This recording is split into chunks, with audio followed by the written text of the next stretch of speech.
middle of the red, a little bit less than the middle of the red.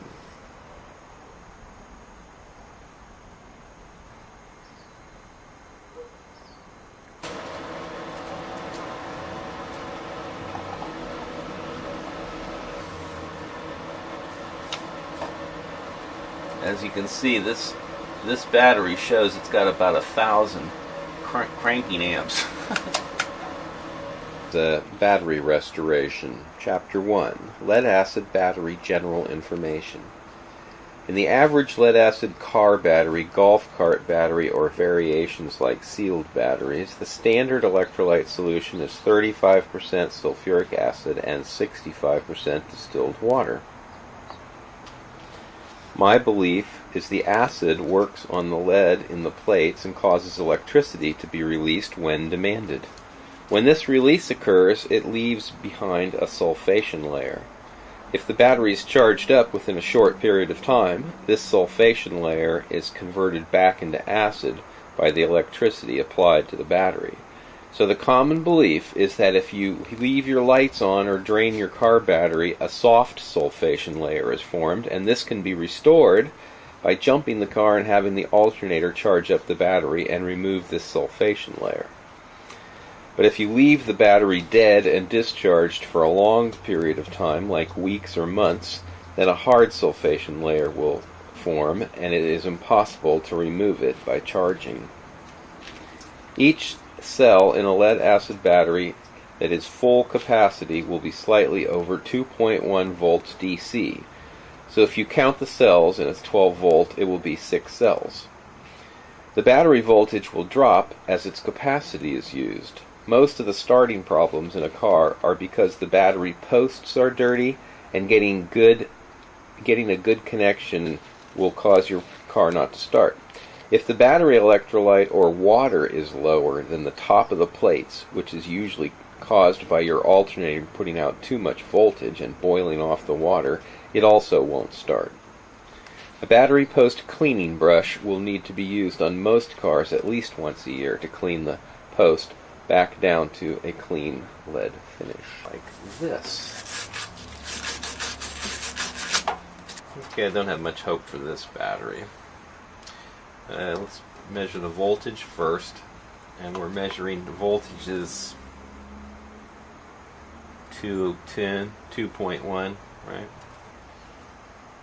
Electrolyte's fairly clear, and it's not, the bulb isn't coming off the bottom.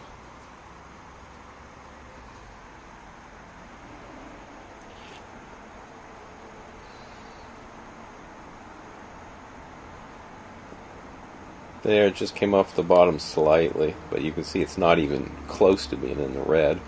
This battery is dead as a doornail.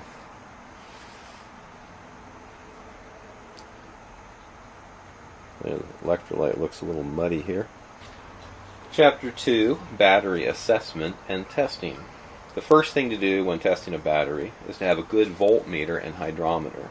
The multimeters can be had for around $20 or a little more at Home Depot, or $6 at Harbor Freight, and will be very helpful when diagnosing electrical problems in cars and with alternating current in homes. The hydrometers are less than $10. The one you're looking at costs $6 at the auto parts place.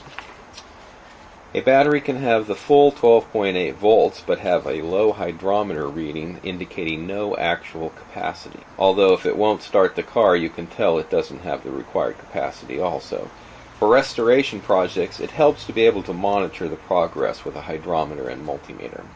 First check the voltage, and then check each cell with the hydrometer levels, and clean the top of the battery and clean the battery post so you get a good connection with the charger. Look for cracked cases, bulged cases, indicating the sulfation has pushed the plates out and deformed them. Pop the caps off the top of the battery and examine the electrolyte levels. If the water is low, add distilled to at least a 1/4 inch above the lead plates. Voltmeter's running at 17.32 volts. Put it on the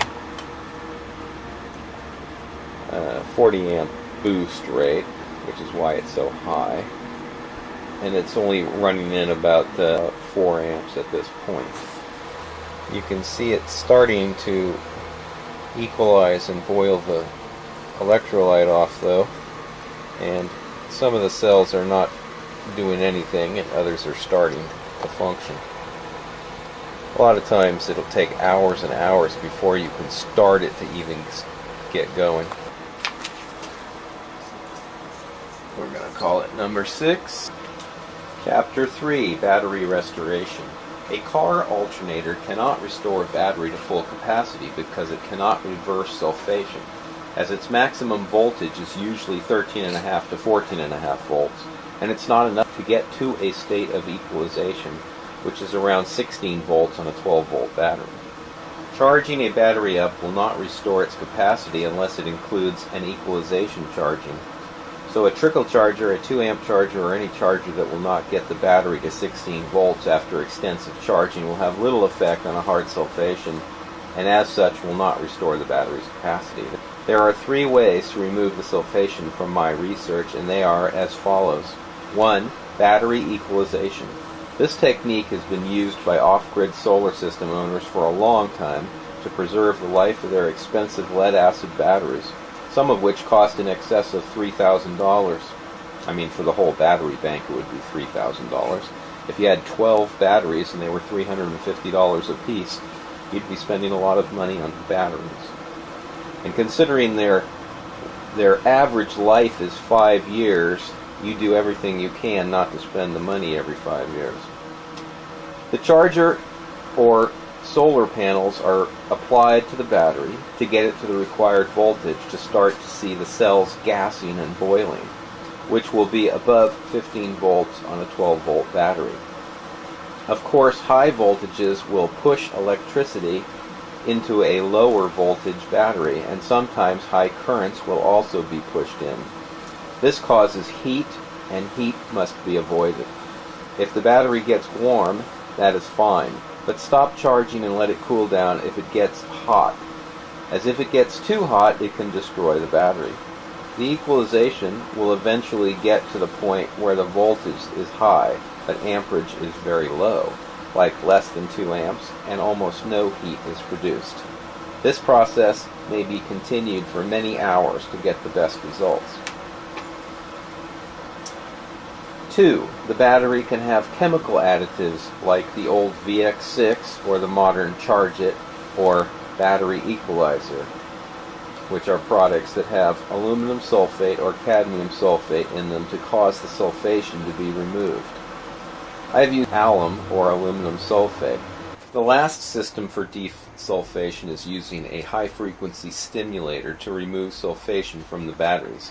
Here you can see the infinitum that I have. It's got a red LED light on it, and when the battery voltage gets up above 12, then it turns to green, as you can see. I've had a couple of the $35 desulfonators using high frequency, and my impression is that they have little effect. Others have had good success with them. Initially, if the battery is completely dead and has sat for a long time, I would use a high amperage voltage charge to start it going, and it may take hours to get going. Any reading on the charger showing some amperage is being delivered to the battery is where it's going to be starting to charge. And you can see in this particular case, the charger has started to get up to 10 amps. If it won't take a charge, I would use jumper cables to a good known battery and start the charger charging for 15 minutes and disconnect it and see if it will start charging on its own. Some chargers won't charge a battery it can't see, and often it can't see a battery with less than 4 volts. Once it starts charging, I would lower the amperage setting and let it go for 8 hours or so and see what voltage it will eventually get up to and what the hydrometer readings it gets to for each cell are. I would take my dead battery and charge it up initially to as high as it will go, and then do 2 cycles where I discharged it down to 10 volts and recharged it to get as much of the sulfation converted as possible. After it has been restored to its best possible state through the cycle, the voltage should get to around 12.8 volts. and the hydrometer should get to about 1250.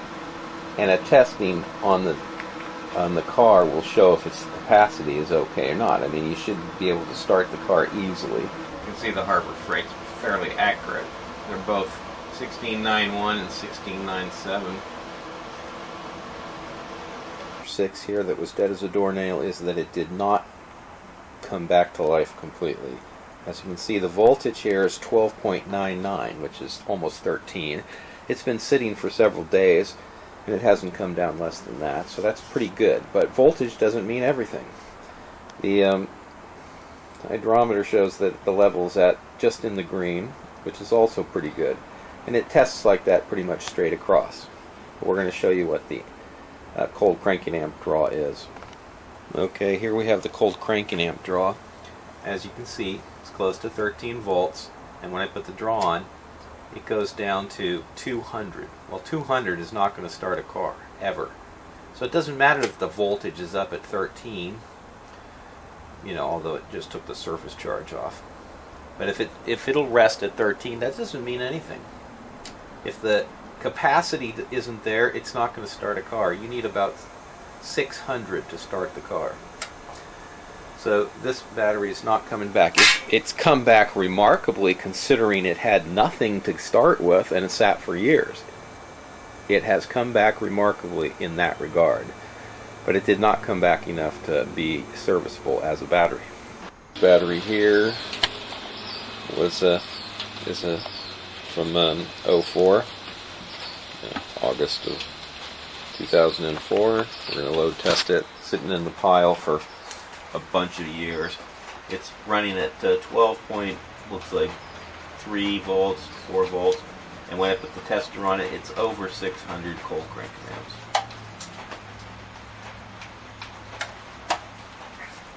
So that's good. This is from 04, this battery here. It's currently at about 12.8. We're going to hit the load tester.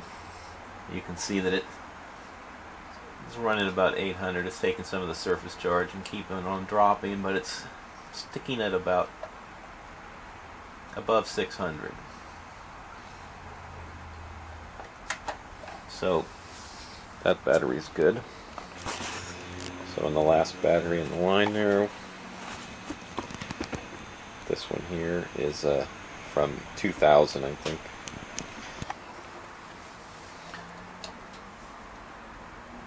So you can see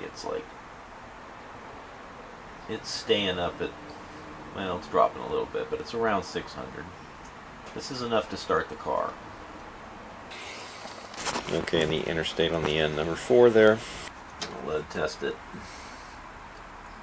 It's dropping, it's just taking some of the surface charge off. But you see it has settled out, and it is still staying at about 900 cold cranking amps. So plenty of juice in that battery. All 4 of these batteries were restored from a junk pile where they'd been sitting for 3 to 5 years, and they're all around 2000, 2002, 2004. They're old batteries that started out life at like 3 or 4 volts, and anywhere from no hydrometer reading to low in the red. And they've all been restored to a battery that will crank a car from using equalization and sometimes Epsom salt and sometimes aluminum sulfate. So it's not impossible to take a battery that has a hard sulfation on it and have it come back to life. Those batteries did not revive.